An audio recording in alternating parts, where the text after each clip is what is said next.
The Judge's House. When the time for his examination drew near, Malcolm Malcolmson made up his mind to go somewhere to read by himself.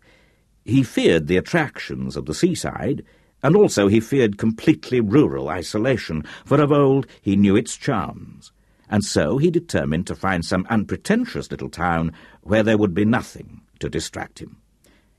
He refrained from asking suggestions from any of his friends, for he argued that each would recommend some place of which he had knowledge, and where he already had acquaintances.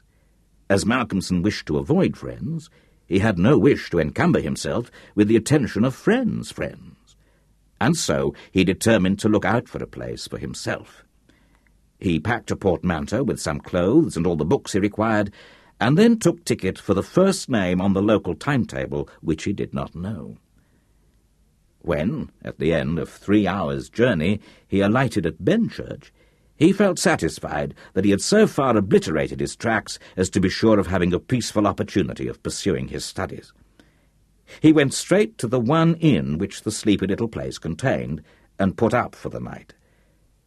Benchurch was a market town, and once in 3 weeks was crowded to excess, but for the remainder of the 21 days it was as attractive as a desert. Malcolmson looked around the day after his arrival to try to find quarters more isolated than even so quiet an inn as the Good Traveller afforded. There was only one place which took his fancy, and it certainly satisfied his wildest ideas regarding quiet. In fact, quiet was not the proper word to apply to it. Desolation was the only term conveying any suitable idea of its isolation. It was an old, rambling, heavy-built house of the Jacobean style, with heavy gables and windows unusually small and set higher than was customary in such houses, and was surrounded with a high brick wall, massively built.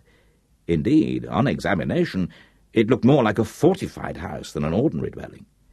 But all these things pleased Malcolmson.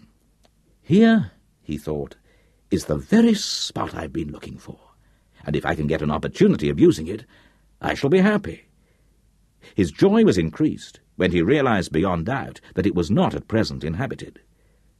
From the post office he got the name of the agent, who was rarely surprised at the application to rent a part of the old house. Mr. Carnford, the local lawyer and agent, was a genial old gentleman, and frankly confessed his delight at anyone being willing to live in the house. "To tell you the truth," said he, "I should be only too happy, on behalf of the owners, to let anyone have the house rent-free for a term of years, if only to accustom the people here to see it inhabited. It has been so long empty that some kind of absurd prejudice has grown up about it, and this can be best put down by its occupation. If only," he added, with a sly glance at Malcolmson, "by a scholar like yourself, who wants its quiet for a time." Malcolmson thought it needless to ask the agent about the absurd prejudice.